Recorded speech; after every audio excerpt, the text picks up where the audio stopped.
Hello students, welcome back.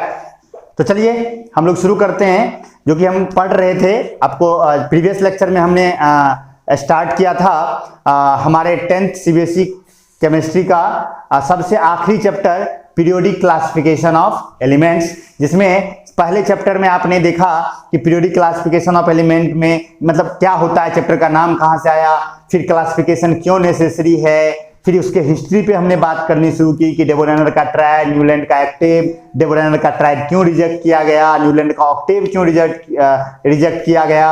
और आज के क्लास में हम आने वाले हैं एक आगरे प्रॉपर जिसका नाम है Mendeleev's classification. Mendeleev classification of element की दुनिया का एक बड़ा नाम, एक बड़े साइंटिस्ट जिन्होंने, बड़े केमिस्ट जिन्होंने इस पे बात किया। ठीक है, तो अगर आप देखें तो मेंडलीव ऐसा क्या खास है, तो मेंडलीव ने दुनिया का पहला पीरियोडिक टेबल बनाया। अब पीरियोडिक टेबल है ना आपके घर में, अभी आप सबके घर में पीरियोडिक टेबल होता है, केमिस्ट्री पढ़ते हैं तो आप घर में पीरियोडिक टेबल लगाते हैं।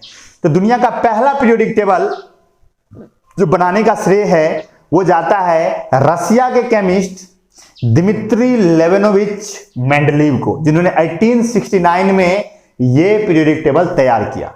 उनका पूरा नाम था दिमित्री लेविनोविच मेंडलीव, रशियन थे वो। ठीक है, तो उन्होंने पहला दुनिया का पीरियोडिक टेबल तैयार किया। क्या आपके घर में जो पीरियोडिक टेबल है क्या उन्हीं का पीरियोडिक टेबल है, उन्हीं के द्वारा बनाया गया? आंसर है नहीं, अब तो मॉडर्न पीरियोडिक टेबल है, मेंडलीव का पीरियोडिक टेबल अब हम यूज नहीं करते हैं, लेकिन पहला पीरियोडिक टेबल बनाने का श्रेय इन्हीं को जाता है। ठीक है, सबसे अब देखिए आगे बढ़ने से पहले हम थोड़ी सी बात करेंगे कि ये पीरियोडिक टेबल है क्या। ठीक है, पीरियोडिक टेबल एलिमेंट्स का एक चार्ट होता है। पीरियोडिक टेबल एलिमेंट्स का एक चार्ट होता है। इस चार्ट समझते हो ना? हाँ, खाने वाला चार्ट, हाँ, जिसमें बनाया जाता है कुछ। तो एलिमेंट्स का एक चार्ट होता है जिसमें सेम प्रॉपर्टीज वाले एलिमेंट को एक जगह रखा जाता है, एक ग्रुप में रखा जाता है। समझ गए? जिससे क्या होता है ना कि हमें केमिस्ट्री का इजी करना, केमिस्ट्री को स्टडी करना इजी हो जाता है। समझ गए? तो जो हमारा अभी का पीरियोडिक टेबल है उसमें कितने पीरियड्स हैं? 7 पीरियड्स। कितने ग्रुप हैं? 18 groups. What do you mean bye periods? तो पीरियोडिक टेबल में जो हॉरिजॉन्टल रोज होती हैं उन्हें हम कहते हैं पीरियड्स, और जो वर्टिकल कॉलम होता है उसे हम क्या कहते हैं? ग्रुप्स। अगर आपने कभी पीरियोडिक टेबल देखा हो तो मैं अगर आपको दिखा दूं, ये देखिए एक पीरियोडिक टेबल है, यहां पर आपको दिख रहा होगा पीरियोडिक टेबल सा है। तो पीरियोडिक टेबल में अगर आप देखोगे तो ये पीरियोडिक टेबल में ये जो इधर से इधर जाता है, ये हॉरिजॉन्टल समझते हो ना, ये वाला एक्स एक्सिस, हॉरिजॉन्टल में जो है वो क्या है? पीरियड्स है। और ये जो वर्टिकल में आपको दिख रहा है, वर्टिकल खड़ा वाई एक्सिस वाला, वाई एक्सिस हुआ वर्टिकल, एक्स एक्सिस हुआ हॉरिजॉन्टल। तो एक्स एक्सिस में जो है, हॉरिजॉन्टल में जो है वो पीरियड्स, और वर्टिकल में जो है वो ग्रुप्स। तो इतना आप समझ लीजिए कि पीरियोडिक टेबल क्या है, ग्रुप्स क्या है, और पीरियड्स क्या है, इतना समझ लीजिए कम से कम। फिर हम लोग मेंडलीव पढ़ लेंगे, फिर जब हम मॉडर्न पीरियोडिक टेबल पढ़ेंगे तब तो डिटेल्स में पढ़ लेंगे इसको। समझ गए? तो पॉइंट नोट में भी लिखा गया होगा। देखिए सबसे पहले दिया गया है periodic table, it is a chart of elements in which elements are placed according to their properties. यानी कि एक एलिमेंट्स का चार्ट है जिसमें कि एलिमेंट्स को प्लेस किया जाता है किसके हिसाब से? उसके प्रॉपर्टीज के हिसाब से। Periods, horizontal rows of elements in the periodic table are called periods. Periodic table में जो एलिमेंट्स का जो हॉरिजॉन्टल रोज है उन्हें पीरियड्स कहते हैं। Vertical column of elements in the periodic table are called groups. Vertical column जो है वो ग्रुप्स कहलाता है। और जो मॉडर्न पीरियोडिक टेबल है, यानी हम आज जो पीरियोडिक टेबल यूज करते हैं उसमें कितने ग्रुप्स हैं? 18। और कितने पीरियड्स हैं? 7 पीरियड्स एंड 18 ग्रुप्स। ठीक है, लेकिन आप अगर देखोगे, आप कहोगे सर तो हम मॉडर्न पीरियोडिक टेबल देखते हैं तो नीचे में देखते हैं 2 लाइन और रहता है पीरियोडिक टेबल में। अगर आप कहोगे सर यहाँ देखिए ना, नीचे में 2 और है, यहाँ पर, ये यहाँ पर और यहाँ पर 2, ये तो इस पीरियोडिक टेबल में नहीं, ये तो अलग से रखा गया है जिसके ऊपर में एफ ब्लॉक लिखा हुआ है। तो आंसर ये है बाबू कि वो क्या है? वो लेंथेनाइड और एक्टेनाइड है। हम लोग मॉडर्न पीरियोडिक टेबल पढ़ेंगे ना तो ये सब समझेंगे। समझ गए? तो ये पीरियोडिक टेबल से आई होप आप थोड़ा सा इंट्रोड्यूस हो गए होंगे। फिर हम मॉडर्न पीरियोडिक टेबल पढ़ेंगे तो डिटेल्स में पढ़ेंगे। हम लोग फिर वापस आते हैं मेंडलीव पर। तो दुनिया का पहला पीरियोडिक टेबल बनाने का श्रेय जाता है दिमित्री लेविनोविच मेंडलीव को, जिन्होंने इसे प्रिपेयर्ड किया 1869 में। 1869 में उन्होंने इसे प्रिपेयर्ड किया। इस पीरियोडिक टेबल को अगर आप देखो तो इस पीरियोडिक टेबल में जो एलिमेंट्स को सजाया गया, वो सजाने का जो बेसिस था वो था मेंडलीव का पीरियोडिक लॉ। मतलब कहने का मतलब यह है कि जो मेंडलीव का पीरियोडिक टेबल है उसका बेसिस क्या है, वो किस लॉ पर बेस्ड है, तो वो लॉ का नाम है मेंडलीव्स पीरियोडिक लॉ। मेंडलीव ने ही एक लॉ दिया था पीरियोडिक लॉ जिस पे बेस्ड है मेंडलीव पीरियोडिक टेबल। सवाल उठता है कि वो लॉ क्या कहता है, क्या कहता है मेंडलीव का पीरियोडिक लॉ। तो मेंडलीव का पीरियोडिक लॉ कहता है कि atomic masses are the fundamental characteristic of an element, यानी किसी भी एलिमेंट का जो फंडामेंटल कैरेक्टरिस्टिक है वो उसका एटॉमिक मास है। यानी कि एलिमेंट का जो मास होता है वो उसका फंडामेंटल कैरेक्टरिस्टिक है, उसका मेन चीज है। और उन्होंने कहा कि the physical and chemical properties, the physical and chemical properties of elements changes with changing atomic mass, यानी कि एटॉमिक मास अगर बदलेगा तो फिजिकल और केमिकल प्रॉपर्टीज भी बदलेगा। और उन्होंने कहा कि when elements are arranged in increasing order of their atomic masses then after a certain interval their properties repeats, यानी कुछ कुछ इंटरवल पे उनकी प्रॉपर्टीज क्या होगी, रिपीट कर जाएगी। इसे अगर सिंपल भाषा में कहा जाए तो कहा गया कि properties of an element is periodic function of its atomic mass. मैंने बहुत सी बातें लगातार बोल दी, नहीं आपको शायद कंफ्यूज हो गए, मैं फिर से समझाता हूं। देखिए मैं ये कह रहा हूं कि मेंडलीव का पीरियोडिक टेबल बेस्ड है मेंडलीव के पीरियोडिक लॉ पर। ठीक, मेंडलीव का पीरियोडिक लॉ क्या कहता है? मेंडलीव का पीरियोडिक लॉ कहता है कि जो किसी भी एलिमेंट की जो प्रॉपर्टीज होती है वो उसके एटॉमिक मास से एसोसिएटेड होती है, यानी मास ही सब कुछ डिसाइड करता है, उसकी प्रॉपर्टीज को डिसाइड करता है। उन्होंने कहा कि एटॉमिक मास जो है वो फंडामेंटल कैरेक्टरिस्टिक है किसी भी एलिमेंट का, मतलब मास ही सब कुछ डिसाइड कर रहा है। और उन्होंने कहा कि properties of elements are periodic function of their atomic masses. Periodic function, what do you mean by function? आप जानते हैं फंक्शन क्या होता है? फंक्शन मैथमेटिक्स का एक टर्म है, वो तब यूज किया जाता है जब कोई एक चीज किसी दूसरे के बदलने से बदलता है। जैसे सर्कल का रेडियस और सर्कल का एरिया। सर्कल का एरिया किसके बदलने से बदलता है? सर्कल के रेडियस के बदलने से बदलता है। अगर कोई आदमी हमसे ये कहे कि सर्कल का एरिया बदल दो बिना सर्कल का रेडियस बदले, तो क्या यह संभव है? नहीं संभव है। आप सर्कल के एरिया को बिना उसके रेडियस को बदले नहीं बदल सकते। कहने का मतलब यह है कि सर्कल का जो एरिया है, अब मैथमेटिक्स वाला इसी को कैसे बोलेगा? ऐसे बोलेगा कि सर्कल का जो एरिया है वो सर्कल के रेडियस का फंक्शन है। समझ गए? आप 10th में मैथ में ट्रिगोनोमेट्री पढ़ते, ट्रिगोनोमेट्री में आपको sine cos tan cot cosec sec पढ़ाया जाता है। अब आपको पढ़ाया जाता है कि साइन थीटा कॉस थीटा पढ़ाया जाता है। एक बात बताओ, जब तक थीटा नहीं बदलोगे क्या साइन थीटा का वैल्यू बदल जाएगा? कोई आदमी कह रहा है कि साइन थीटा या साइन 30 का वैल्यू कितना होता है? अगर आपको पता हो तो आपको पता होगा साइन 30 का वैल्यू होता है 1/2। तो 30 का वैल्यू है 1/2। अब कोई आदमी कह रहा है ना ना ना ना, हम थीटा को 30 ही रखेंगे लेकिन वैल्यू बदलो। हम कहेंगे पागल हो क्या? जब तक थीटा नहीं बदलोगे साइन का वैल्यू कैसे बदलेगा? तो हम क्या कहेंगे? इसका मतलब साइन जो है वो किसका फंक्शन है? वो थीटा का फंक्शन है। आ रहा है नहीं समझ में? यानी एक के बदलने से जब दूसरा बदलता है तो उसे हम उसका फंक्शन कहते हैं। आई होप आपको समझ में आ गया होगा। ठीक है, तो यहीं पर यहां पर बात क्या बोल रहा हूं मैं? क्या बोला मेंडलीव ने? कि properties of elements are periodic function of their atomic masses, यानी किसी भी एलिमेंट्स की जो प्रॉपर्टीज होती है वो उसके एटॉमिक मासेज की पीरियोडिक फंक्शन होती है। फंक्शन तो समझ गए कि एटॉमिक मासेज के बदलने से प्रॉपर्टीज बदलेगा, लेकिन पीरियोडिक वर्ड का क्या मतलब है? पीरियोडिक का मतलब यह है कि मासेज बढ़ती जाएंगी बढ़ती जाएंगी तो ऐसा नहीं कि प्रॉपर्टीज बदलता ही चला जाएगा, प्रॉपर्टीज फिर रिपीट कर जाएगा, प्रॉपर्टीज खुद रिपीट कर जाएगा। अब आप इसको जरा देखिए, ये थोड़ा कंफ्यूजिंग सा टर्म है, थोड़ा सा ये समझने की कोशिश कीजिए। थोड़ा ऑनलाइन एक क्लास में होते थे हम लोग इसको बहुत डिटेल्स में थोड़ा, लेकिन फिर भी मैं ट्राई करता हूं आप समझ जाए, होप आप समझ जाएंगे, बस ध्यान दीजिए थोड़ा। मैं ये कह रहा हूं कि आप जानिए, देखिए आप पहले मैं एक एग्जांपल लेता हूं, जैसे थीटा है और साइन थीटा है। यहां मैं थोड़ा इधर लिखता हूं, जैसे कि मान लीजिए रोशनी हो रहा हो, यानी यहां मान लीजिए कि थीटा है और साइन थीटा है। आप लिखना शुरू कीजिए। अगर आप देखो थीटा का वैल्यू रखो 0, साइन थीटा का वैल्यू भी होगा 0। थीटा का वैल्यू रखो 30, साइन थीटा का वैल्यू हो जाएगा 1/2। थीटा का वैल्यू रखो 45 डिग्री, डिग्री में हम लिख रहे हैं, ये याद रखिएगा, ये कुछ समझ लीजिएगा। 45 ये हो जाएगा 1/√2। ठीक है। आप थीटा का वैल्यू रखो 60, ये हो जाएगा √3/2। थीटा का वैल्यू रखो 90, ये हो जाएगा 1।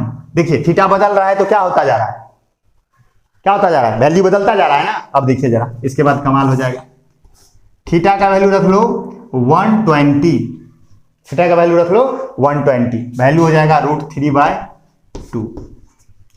थीटा का वैल्यू रख लो आप 150, नहीं 150 नहीं, 135।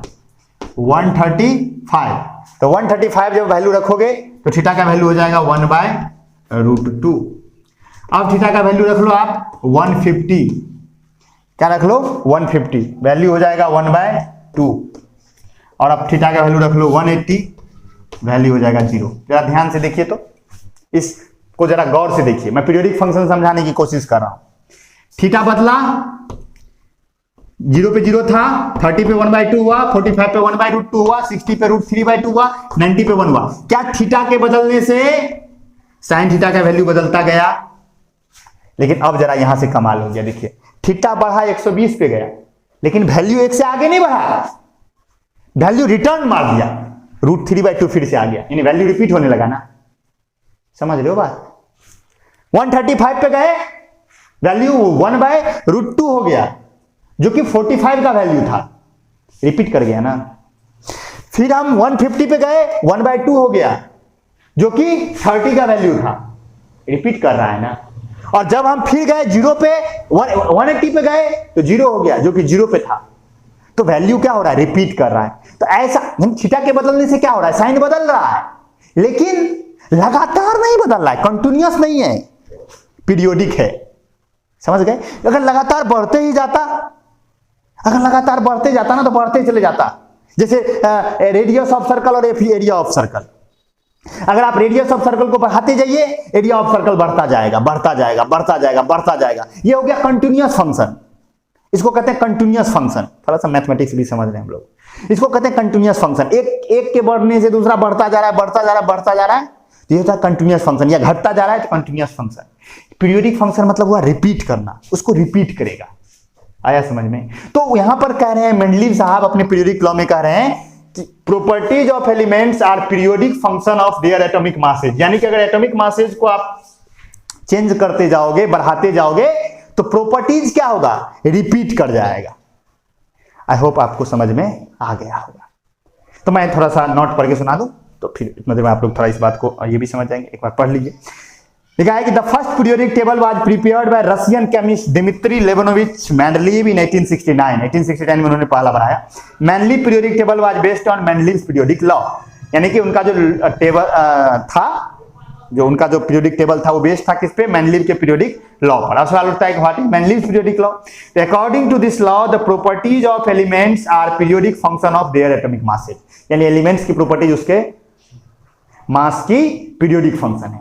क्या मतलब है इसका? इसका मतलब यह है कि अगर आप एलिमेंट्स को increasing order of atomic mass में अरेंज करोगे, तो एटॉमिक मास में बढ़ते धीरे धीरे, पहले कम एलिमेंट, कम मास वाला को फिर ज्यादा, फिर ज्यादा, फिर ज्यादा, फिर ज्यादा, तो प्रॉपर्टीज बदलता जाएगा। लेकिन एक समय ऐसा आएगा जब प्रॉपर्टीज रिपीट करने लगेगा। इसी को तो कहते हैं पीरियोडिक फंक्शन। तो रिपीट करने लगेगा, रिपीट करने लगा तो फिर हम इसके नीचे लिख देंगे, फिर करते कर जाएंगे, करते जाएंगे, फिर रिपीट कर देगा, फिर रख देंगे, फिर रिपीट कर फिर रख देंगे। आ रहा है समझ में? तो यानी कि इसका मतलब समझाया गया कि इसका मतलब ये समझ आया कि when elements are arrange in increasing order of their atomic masses, then after certain intervals properties of elements repeats itself. यानी कि एलिमेंट्स, ऐसे एलिमेंट आपको मिलेंगे जिसकी प्रॉपर्टीज क्या होगी, रिपीटेशन होगी, वो फिर से पहले वाले के मैच कर जाएगी। समझ गए मेनली का पीरियोडिक लॉ? आई होप आपको समझ में आ गया। कोई डाउट हो तो आप बोलिएगा, फिर मैं समझाऊंगा, नेक्स्ट लेक्चर में देख लेंगे। समझ गए ना? अगर किसी को डाउट होता है इस लेक्चर को देखने के बाद, अगर डाउट होता है तो मैं फिर से लेक्चर में समझा दूंगा, नेक्स्ट लेक्चर जो मॉडर्न पीरियोडिक टेबल का होगा उसमें। लेकिन मेरे हिसाब से नहीं होना चाहिए डाउट, आपको समझ में आ गया होगा। चलिए, तो इस तरह से उन्होंने अपना किया। अब क्वेश्चन ये उठता है कि प्रॉपर्टीज डिसाइड कैसे किया। मेंडलीव ने जो अपना पीरियोडिक टेबल बनाया तो प्रॉपर्टीज डिसाइड किया होगा ना, कुछ तो बेसिस बनाया होगा प्रॉपर्टीज डिसाइड करने के लिए, क्योंकि प्रॉपर्टीज दिखनी तो नहीं है, प्रॉपर्टीज तो डिसाइड करना पड़ता है, डिटरमाइन करना पड़ता है। कैसे डिटरमाइन किया प्रॉपर्टीज मेंडलीव ने? तो उसने क्या किया, उन्होंने सभी एलिमेंट्स का ऑक्साइड और हाइड्राइड का फॉर्मूला देखा। क्या समझिए, उन्होंने क्या किया, जितने भी एलिमेंट थे उस समय नियरली 63 एलिमेंट के आसपास का डिस्कवरी हुआ था। 1869 में जब उन्होंने अपना पीरियोडिक टेबल तैयार किया था उस समय लगभग नियरली 63 एलिमेंट्स, आई होप 63 ही था, 63 एलिमेंट्स का पता था उस समय में। तो उन्होंने अरेंज करना शुरू किया, 63 एलिमेंट को उन्होंने अरेंज करना शुरू किया। जब उन्होंने अरेंज करना शुरू किया तो सवाल उठता है कि 63 एलिमेंट की प्रॉपर्टीज को कैसे डिसाइड करेंगे। तो उन्होंने हर एक एलिमेंट के हाइड्राइड और ऑक्साइड का फॉर्मूला देखा। मैं क्या बोल रहा हूं, मैं बोल रहा हूं फॉर्मूला ऑफ ऑक्साइड, और दूसरा मैं बोल रहा हूं क्या, formula of hydride, formula of hydride. अब आपको कहे सर ये ऑक्साइड क्या होता है और ये हाइड्राइड क्या होता है? तो एकदम सिंपल सी बात है, कोई भी चीज ऑक्सीजन के साथ जो होता है वो ऑक्साइड होता है, और हाइड्रोजन के साथ जो होता है वो हाइड्राइड होता है। जैसे क्लोरीन के साथ जो होता है वो क्लोराइड होता है। समझ गए बात? तो उन्होंने प्रॉपर्टीज को डिसाइड किया किस बेसिस पर, एलिमेंट के ऑक्साइड और हाइड्राइड के फॉर्मूला के बेसिस पर। समझ गए? तो हाइड्राइड और ऑक्साइड के फॉर्मूला के आधार पर उन्होंने प्रॉपर्टी डिसाइड किया, और उन्होंने कहा कि जिनके ऑक्साइड का फॉर्मूला सेम है उन एलिमेंट की प्रॉपर्टीज भी सेम है। समझ गए? जैसे कि उन्होंने देखा कि CO2 और SO2। अब जरा ध्यान से देखिए, इसमें एलिमेंट चेंज है लेकिन फॉर्मूला तो सबका क्या है, O2 है ना। यहां पर अगर हम एलिमेंट को क्या मान ले, R, एलिमेंट को उन्होंने R से ही डिनोट किया, RO2।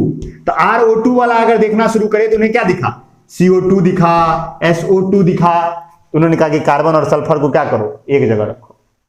फिर उन्होंने देखा RO वाला भी देखा उन्होंने, RO वाला मतलब क्या, ये RO वाला में उनको दिखा क्या, MgO दिखा, CaO दिखा।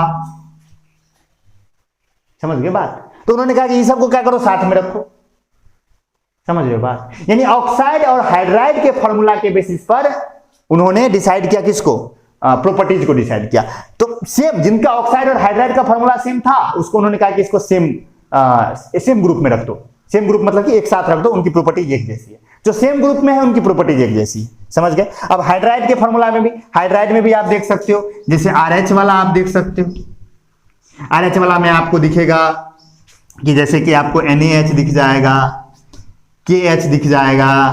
फिर अगर आपको देखे तो RH2 वाला देखो, RH2 वाला में देखोगे तो आपको क्या दिख जाएगा, H2O दिख जाएगा, आपको H2O दिख जाएगा, RH2 वाला में दिख गया। अब RH3 वाला भी दिख जाएगा आपको, जैसे कि NH3 हो गया। इस तरह से उन्होंने हाइड्राइड और ऑक्साइड के फॉर्मूला के बेसिस पर उन्होंने क्या किया, प्रॉपर्टीज को डिसाइड किया। तो समझ गए? देखिए नोट में क्या लिखा हुआ है कि Mendeleev determine the properties of elements by the formula of their oxides and hydrides. यानी एलिमेंट्स के ऑक्साइड्स और हाइड्राइड्स के फार्मूला को देखकर उन्होंने प्रॉपर्टीज डिसाइड किया।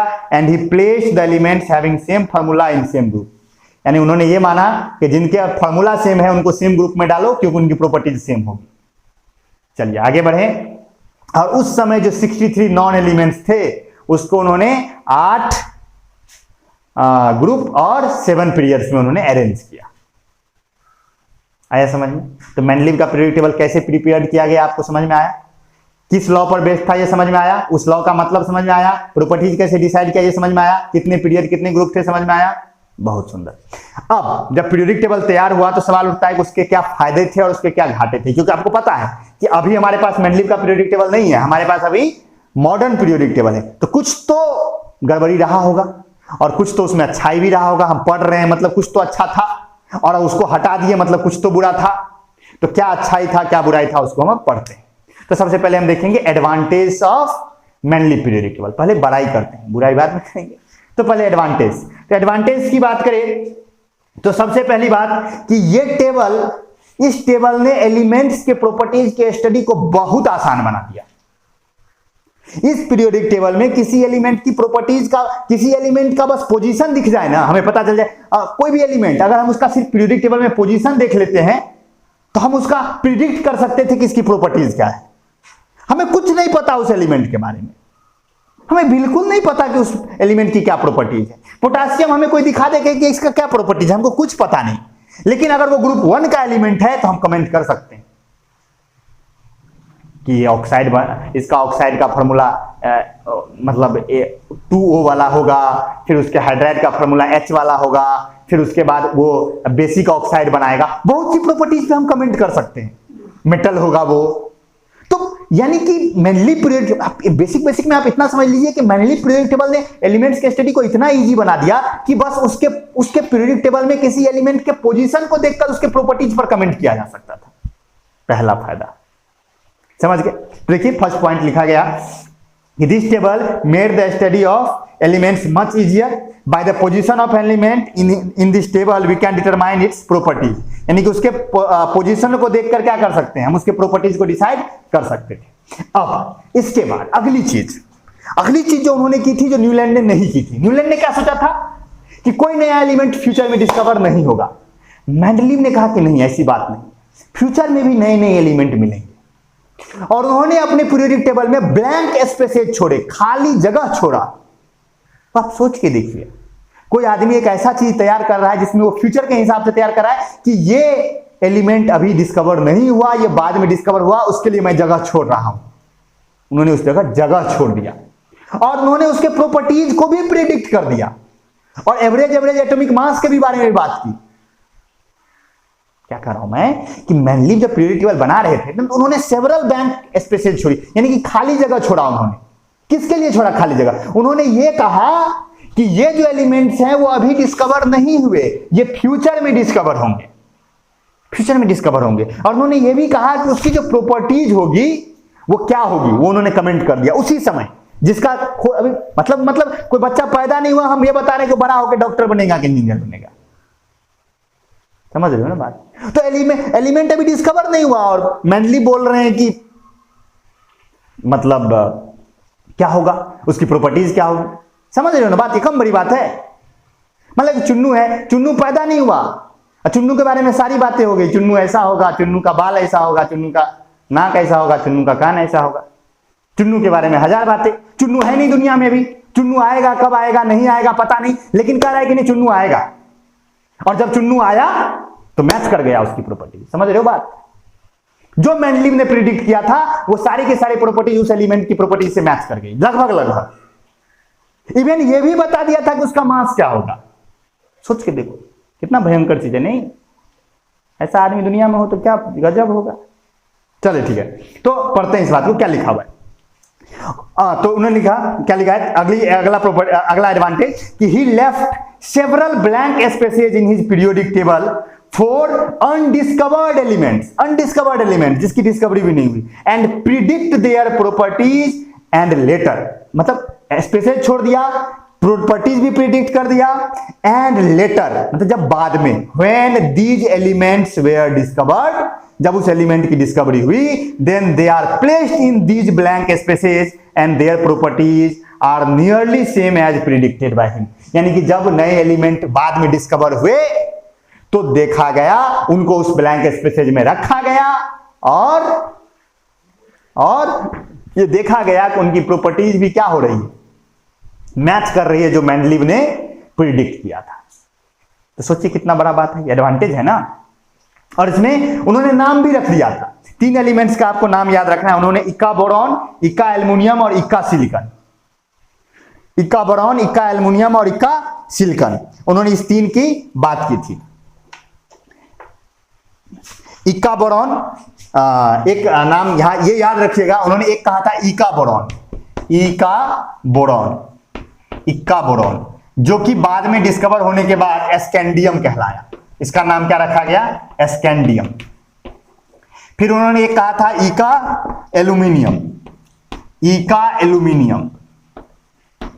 एल्यूमिनियम, जिसे कि कहा गया, जो कि हुआ आपका गैलियम।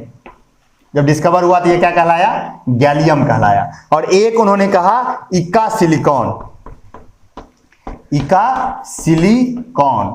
सिलिकॉन को बाद में उन्हें कहा गया जर्मेनियम।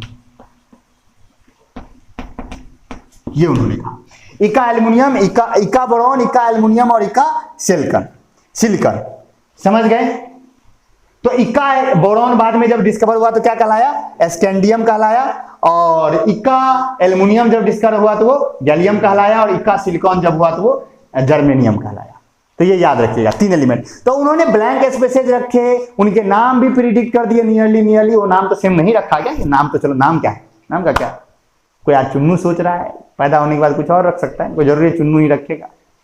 लेकिन बात जिसकी हो रही थी वो मैच कर रहा है। समझ रहे हो ना बात? तो उन्होंने इक्का बोरॉन, इक्का एल्यूमिनियम और इक्का सिलिकॉन, उन्होंने ये इक्का वर्ड उन्होंने संस्कृत से लिया था। अगर आप आज के पीरियोडिक टेबल में देखें तो देखिए जरा सा एल्यूमिनियम को, देखिए एल्यूमिनियम के नीचे में गैलियम है। देखिए आप अपने पीरियोडिक टेबल में जब आपके पास पीरियोडिक टेबल हो, देखिए एल्यूमिनियम के नीचे में गैलियम है। तो यानी उन्होंने कहा कि, उन्होंने जब गैलियम की बात, उन्होंने कहा कि एल्यूमिनियम जिसके पहले है, जिसके पहले एल्यूमिनियम है वो एलिमेंट, तो उन्होंने गैलियम, बाद में गैलियम है तो गैलियम के पहले एल्यूमिनियम है ना। देखिए सिलिकॉन के नीचे देखिए आपको जर्मेनियम दिख जाएगा। सिलिकॉन के नीचे आपको क्या दिख जाएगा? जर्मेनियम दिख जाएगा। समझ गए बात? तो ये सारी बातें उन्होंने प्रिडिक्ट कर दी थी। तो ये एक एडवांटेज था। चलिए आगे बढ़ते हैं। अगला अगर हम देखें, अगला एडवांटेज क्या था इसका?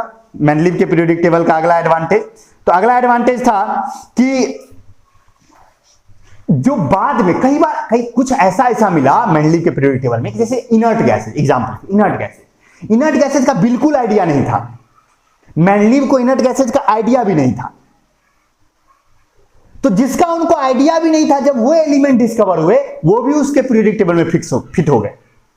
जैसे जब इनर्ट गैस डिस्कवर हुआ, बाद में, बहुत बाद में इनर्ट गैस आया, जब बहुत बाद में इनर्ट गैस डिस्कवर हुआ तो लोगों ने कहा कि इसको कहां रखे, अब तो पीरियोडिक टेबल काम नहीं करेगा। लेकिन मेंडलीव का पीरियोडिक टेबल फैलिड हो गया।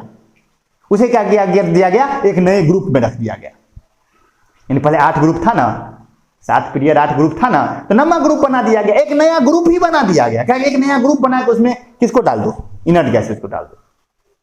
तो यानी कि जब कोई ऐसा एलिमेंट मिला जिसके बारे में कोई आइडिया नहीं है किसी को, उसको भी एकोमोडेट कर सकता है, उसको भी अपने अंदर में समायोजित कर सकता है, अपने अंदर में समा सकता है। कौन?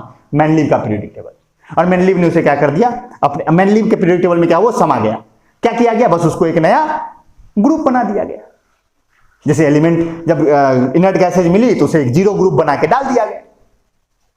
है समझ में? तो ये भी एक एडवांटेज था। देखिए लिखा हुआ है कि Mendeleev periodic table accommodate the inert gases which were discovered much later, वो बाद में डिस्कवर हुआ, and they are placed in a new group called 0 group without disturbing the existing elements. यानी कि जो एग्जिस्टिंग एलिमेंट्स है, जो एलिमेंट्स पहले से हैं, उन्हें डिस्टर्ब किए बिना उन्हें उसमें प्लेस कर दिया गया। तो ये भी एक एडवांटेज था। आई होप आपको ये समझ में आ गया।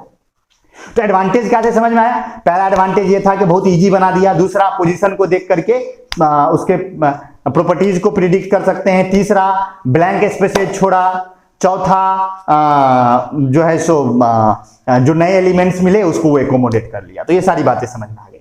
ये तो अच्छा ही था। उसका बुराई क्या थी? मेंडलीव का जो पीरियोडिक टेबल था उसमें गड़बड़ी क्या थी? क्यों छोड़ दिया हमने उसे? तो इनमें कुछ बहुत अच्छा था। Mendeleev periodic table quite useful, बहुत बेहतर चीज थी वो, लेकिन उसमें कुछ गड़बड़ियां हो रही थी। सबसे पहली गड़बड़ी थी हाइड्रोजन, पोजीशन ऑफ हाइड्रोजन।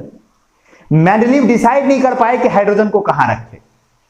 सच बात यह है कि हमें आज भी पता नहीं कि हाइड्रोजन को कहां रखे। हाइड्रोजन एक अद्भुत एलिमेंट है। हाइड्रोजन को अगर आप देखोगे तो अगर आप मेटल नॉन मेटल जानते हो तो मेटल की प्रॉपर्टीज क्या होती है कि वो इलेक्ट्रॉन लूज करता है, और नॉन मेटल की प्रॉपर्टी होती है कि वो गेन करता है, यानी तो शेयर भी करता है। तो हाइड्रोजन क्या करता है? लूज भी करता है और वो शेयर भी करता है। तो लूज करने के हिसाब से वो मेटल है और शेयर करने के हिसाब से वो नॉन मेटल है। तो सवाल उठता है कि इसको रखे कहां, मेटल के साथ कि नॉन मेटल के साथ। तो इसके हाइड्रोजन की बहुत सी प्रॉपर्टीज ऐसी है जो कुछ मेटल से मैच करती है, कुछ नॉन मेटल से मैच करती है। तो क्वेश्चन ये है कि हाइड्रोजन को किसके साथ रखें, मेटल के साथ या नॉन मेटल के साथ। समझ रहे हो ना? तो कहां रखोगे? तो किया क्या गया, उसके पोजीशन को डिसाइड नहीं कर पाए मेनली। समझ गए? तो फर्स्ट डिसएडवांटेज देखिए लिखा है limitations of drawbacks of Mendeleev periodic table. उसमें सबसे पहले लिखा है कि Mendeleev periodic table was quite useful but it had some drawbacks, यानी कि बहुत अच्छा था लेकिन इसके कुछ ड्रॉबैक्स थे। पहला drawback position of hydrogen, hydrogen shows some properties as alkali metal and some as halogen, यानी इसकी कुछ प्रॉपर्टीज अल्कली मेटल से मैच करती है, कुछ हैलोजन के साथ। Hence Mendeleev could not decide its exact position, यानी मैनलीव डिसाइड नहीं कर पाए कि इसके पोजीशन, इसको कहां रखे। नेक्स्ट इसके सामने तो पोजीशन ऑफ हाइड्रोजन पहला ड्रॉबैक। दूसरा आइसोटॉप्स का पोजीशन। यू नो आइसोटॉप्स, जानते होंगे आप आइसोटॉप्स। आइसोटॉप्स क्या होता है, जिसका एटॉमिक नंबर सेम हो और मास नंबर अलग अलग हो। एक बात बताओ, उस समय तो एटॉमिक नंबर का कोई बात ही नहीं है। और आपको यह भी पता है कि आइसोटॉप्स की प्रॉपर्टीज एक जैसी होती है। अब कार्बन के 3 आइसोटॉप्स है, 12 13 14, तो 12 13 14 की प्रॉपर्टीज अलग अलग थोड़े है, सबकी केमिकल प्रॉपर्टीज क्या है, सेम है। फिजिकल प्रॉपर्टीज में डिफरेंस दिखता है लेकिन केमिकल प्रॉपर्टीज क्या है, सेम है। तो सवाल उठता है कि आइसोटॉप्स का मास अलग अलग है। अब मेंडलीव का जो पीरियोडिक टेबल है वो मेंडलीव के पीरियोडिक लॉ पे बेस है। अब मेंडलीव का पीरियोडिक लॉ कहता है कि मास बदलने से प्रॉपर्टीज बदल जानी चाहिए, लेकिन यहां पर आपको कार्बन के 3 तरह के एलिमेंट मिल रहे हैं, 3 तरह के एटम मिल रहे हैं, 12 वाला भी, 13 वाला भी, 14 वाला भी। अब तीनों की प्रॉपर्टीज एक जैसी है, तो कंफ्यूजन ना। अगर मास अलग अलग है तो पोजीशन, अगर मेंडलीव का पीरियोडिक लॉ सही है तो मास अलग अलग होने पे क्या होना चाहिए, प्रॉपर्टीज अलग अलग होनी चाहिए, लेकिन नहीं ना है समझ में। तो आइसोटॉप्स के पोजीशन पे वो कंफ्यूज हो गए कि आइसोटॉप्स को कैसे रखे। प्रॉपर्टीज कह रही है कि साथ में रखो, अगर प्रॉपर्टीज के हिसाब से रखा जाए तो साथ में रखना चाहिए, और अगर मास के हिसाब से रखा जाए तो ना ना ना अलग अलग रखो।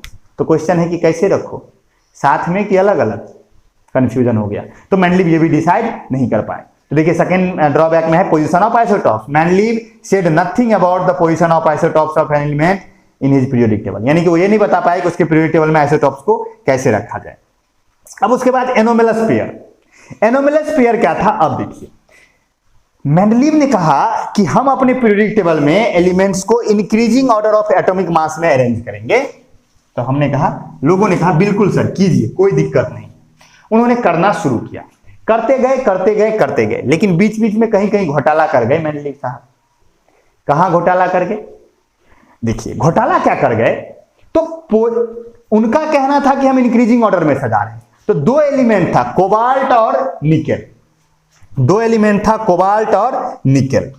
अगर आप देखो कोबाल्ट का, तो कोबाल्ट का मास जो होता है वो होता है 58.9, और जो निकेल है उसका मास होता है 58.6। अब देखो, जो कोबाल्ट है उसका मास है 58.9 और जो निकेल है वो है 0.6। किसका कम, किसका कम, निकेल का भाई। 58.6 ना, तो निकेल का कम और कोबाल्ट का ज्यादा। तो पीरियोडिक टेबल में किसको पहले रहना चाहिए, निकेल को कि कोबाल्ट को? ऑब्वियस है निकेल को भाई, क्योंकि तुम्हारा जो पीरियोडिक टेबल है मेंडलीव का वो कैसे सजाया जा रहा है, मास के हिसाब से ना। और कम मास वाले को पहले रखना है, ज्यादा वाले को बाद में, यानी पहले किसको रखो, निकेल को, बाद में रखो कोबाल्ट को। लेकिन खेल उल्टा हो गया, जब मेंडलीव के पीरियोडिक टेबल में देखा गया तो उन्होंने कोबाल्ट को पहले रख दिया था, निकेल को बाद में। लोगों ने पूछा सर ये क्या घोटाला है, ऐसा क्यों किया? मेंडलीव ने कहा कि देखने रहे हो, प्रॉपर्टीज के हिसाब से फिट करने के लिए कर दिए। हमने कहा क्यों सर, आपका लॉ जो है वो गलत हो गया क्या? जो लॉ होता है वो सबके लिए सेम होता है ना, ऐसा थोड़े किसी के लिए लॉ बदल जाएगा। अगर कोई लॉ है तो वो सबके लिए होना चाहिए, एक के लिए अलग लॉ दूसरे के लिए अलग लॉ थोड़े होता है। तो इस पे कोई बात नहीं कर पाए, कौन, मेंडलीव कि इसको कहा गया एनोमेलस पेयर। ऐसा ही और भी पेयर था, ऐसा एक ही पेयर नहीं था, इसके और भी पेयर थे, जैसे कि पोटासियम और अगर उनको देखोगे तो और भी थे। अगर आप देखोगे तो आर्गन है, आर्गन और पोटासियम, आर्गन पोटासियम को भी जब देखोगे, आर्गन जानते होंगे आप, आर्गन, आर्गन और पोटासियम,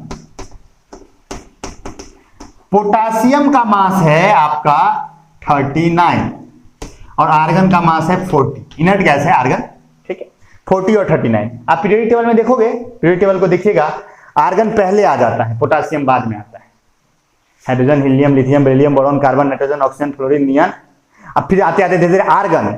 आर्गन के बाद क्या आता है? आर्गन है इस तरफ 18 नंबर का इनर्ट गैस, 18 नंबर का, और पोटासियम है 19 एटॉमिक नंबर वाला। तो मास के हिसाब से किसको पहले आना चाहिए? पोटासियम को, आर्गन को बाद में। लेकिन क्या हो गया? उल्टा पुल्टा हो गया। पहले क्या रखा गया? आर्गन रखा गया, बाद में पोटासियम रखा गया। लोगों ने पूछा क्यों रखे सर, ऐसा क्यों किया आपने? तो नो आंसर, कोई आंसर नहीं दिया। इसे भी कहा गया क्या? Anomalous pair. क्या कहा गया? Anomalous pair. तो उनके में क्या हुआ? एनोमेलस पेयर दिखा। देखिए लिखा है एनोमेलस पेयर ऑफ एलिमेंट्स। तीसरा ड्रॉबैक कि इन his periodic table Mendeleev arrange the elements in increasing order of their atomic masses. Increasing order में सजाया, बट एट सम प्लेसेस, कुछ कुछ जगह पर this order has been ignored, like cobalt is placed before nickel. यानी कुछ कुछ जगह पर इसको इग्नोर किया गया, जैसे कि कोबाल्ट जिसका एटॉमिक मास है 58.9 is placed before nickel 58.6। Argon was placed before potassium. Argon जिसका की मास 40 है वो प्लेस किया गया पोटासियम से पहले, जिसका की 39 ही है। टेलुरियम जिसका की मास है 127.6 127.6 इज प्लेस्ड बिफोर आयोडीन जिसका की मास है 126.9। आयोडीन का मास है 126 प्लस 0.9 और टेलुरियम का है 127.6। तो वो 26.9 है, वो 27.6 है। तो पहले किसको होना चाहिए? आयोडीन को होना चाहिए, लेकिन देखा गया कि टेलुरियम पहले है, आयोडीन बाद में है। थोरियम को प्लेस किया गया प्रोटेक्टिनियम से। थोरियम का मास है 234.12 234.12 और प्रोटेक्टियम का है 231। तो 231 कम हुआ ना 234 से, लेकिन देखा गया कि पहले किसे रखा गया? थोरियम को, और फिर रखा गया प्रोटेक्टियम को। तो ये कुछ एनोमेलस पेयर है। तो इसके पीछे का कॉज समझा नहीं पाए कौन? मेंडलीव। आई होप समझ में आ गया होगा। अब लेंथेनाइड और एक्टिनाइड पर वो कोई बात नहीं कर पाए। लेंथेनाइड एक्टिनाइड जैसे आप जानते हैं मॉडर्न पीरियोडिक टेबल में अलग से रखा गया है ना, नीचे में जो मैंने बोला लेंथेनाइड और एक्टिनाइड एफ ब्लॉक वाले, उस पर उन्होंने कोई बात नहीं किया। वो ये नहीं समझा पाए कि रिपीट हो क्यों रहा है। उन्होंने तो ये कहा ना कि पीरियोडिक फंक्शन है, प्रॉपर्टीज रिपीट करेगा, तो क्यों रिपीट करेगा? आंसर दीजिए ना, कुछ तो कॉज होगा। रिपीटेशन का कॉज क्या है वो समझा नहीं पाए। और साथ ही साथ वो जो ऑक्साइड और हाइड्राइड का वो बना रहे थे उसमें कई बार दिक्कत हो गया। क्या दिक्कत हो गया? जैसे आप ऑक्साइड देखोगे, अब देखो जरा सा, एक होता है Fe2O3, ये आयरन के ऑक्साइड है। एक Fe2O3 होता है, एक FeO होता है और एक Fe3O4 होता है। अब देखो आयरन का 3 हो गया। 3 ऑक्साइड का फॉर्मूला ये और ये। लोगों ने कहा सर किसको मानोगे? इसका तो अलग अलग हो गया, वैलेंसी तो अलग अलग हो गया। कभी ऑक्सीजन के साथ 2-3 के रेशियो में, कभी 1-1 के रेशियो में, कभी 3-4 के रेशियो में। तो इसको भी वो एक्सप्लेन नहीं कर पाए, यानी वो वेरिएबल वैलेंसी को एक्सप्लेन नहीं कर पाए। तो ये सारे ड्रॉबैक्स थे। तो यही जो 6 ड्रॉबैक्स हैं वो मेंडलीव के ड्रॉबैक्स थे। आई होप आपको इस लेक्चर में पूरी तरह से मेंडलीव का पीरियोडिक टेबल समझ में आया होगा। कैसे प्रिपेयर्ड हुआ, किस लॉ पर बेस्ड था, क्या सारी बातें, क्या उसके एडवांटेज थे और क्या डिसएडवांटेज थे। मेनली बोर्ड के हिसाब से एडवांटेज और डिसएडवांटेज को आपको ज्यादा गौर से देखना है।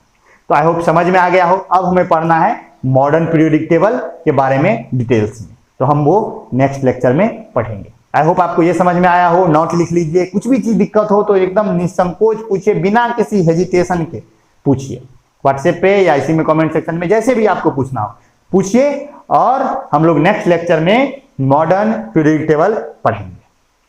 Okay, see you soon, bye bye, take care.